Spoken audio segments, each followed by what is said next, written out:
कोई ऐसी हैवानियत भरी हरकत भला बच्चों के साथ कैसे कर सकता है, आज भी ये मेरे समझ के बाहर है। निठारी कांड, 2006 नोएडा सीरियल मर्डर्स। भारत में पहले भी कई हत्याकांड हुई है, लेकिन इस निठारी किलिंग केस ने पूरे देश को डर के साए में लपेट लिया था।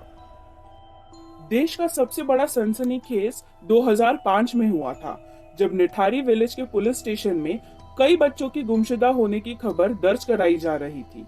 लेकिन पुलिस वालों ने कभी उन कंप्लेंट्स को सीरियसली लिया ही नहीं, क्योंकि उन्हें लगा कि पेरेंट्स अपने बच्चों की उम्र गलत बता रहे हैं। ऐसा इसलिए लगा क्योंकि गुमशुदा हुए बच्चों की लिस्ट में सबसे ज्यादा लड़कियां ही थी, जिस वजह से पुलिस वालों को ऐसा लगा कि शायद ये लड़कियां घर छोड़कर भाग गई है। पर जब 2005 में नोएडा के सेक्टर D5 में क्रिकेट खेलते हुए बच्चों को पीछे नाली में एक सड़ा हुआ हाथ मिला, तो यकीन मानिए उस एक हाथ ने पूरे इलाके को डरा के रख दिया। जब पुलिस वालों को ये बात पता चली, तो उन्होंने गांव वालों से ये कहा कि वो एक इंसान का हाथ नहीं है, बल्कि एक जानवर का हाथ है। पर 29 दिसंबर 2006 को सच्चाई सबके सामने आ गई। जब ये कांड की सच्चाई सबके सामने आई, तब पूरे देश की जनता क्रोधित थी और पूरे देश में हलचल मच गई थी। ये कहानी नोएडा और उस खूनी कोठी नंबर D5 में रहने वाले दो लोगों की है। पहला करोड़पति मोनिंदर सिंह और दूसरा उनका नौकर सुरिंदर कोहली।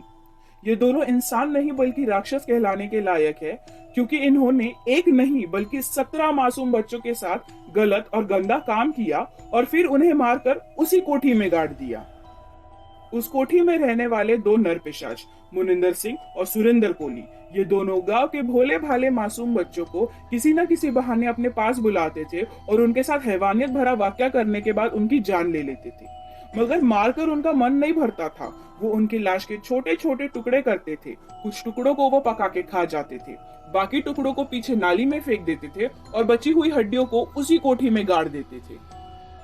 ये खौफनाक वाकया तकरीबन 1.5 साल से ज्यादा समय तक चला, पर किसी भी इंसान को उस कोठी में रहने वाले लोगों पे शक नहीं हुआ। हाँ, ये बात जरूर है कि लोगों को ये बात थोड़ी अटपटी लगी कि उस कोठी के पास जो पानी की टंकी थी, सारे बच्चे वहीं से गायब हो गए थे।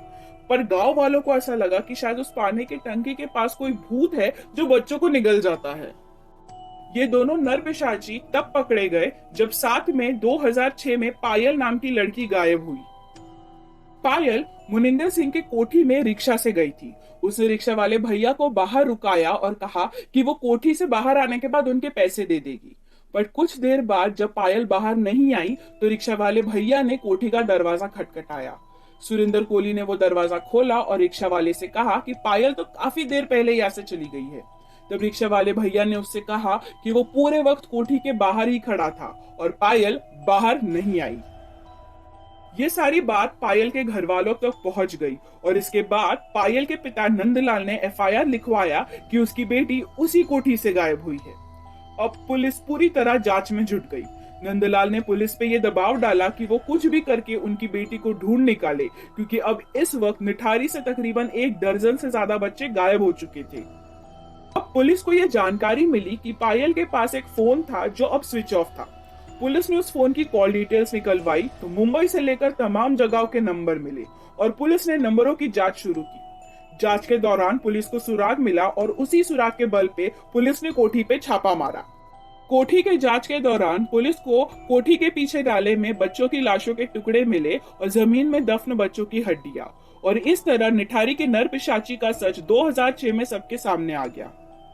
11 जनवरी 2007 में यह केस CBI को सौंप दिया गया, जिसके बाद 28 फरवरी और 1 मार्च 2007 के बीच नरपिशाची सुरेंद्र कोहली ने अपना जुर्म कबूल किया।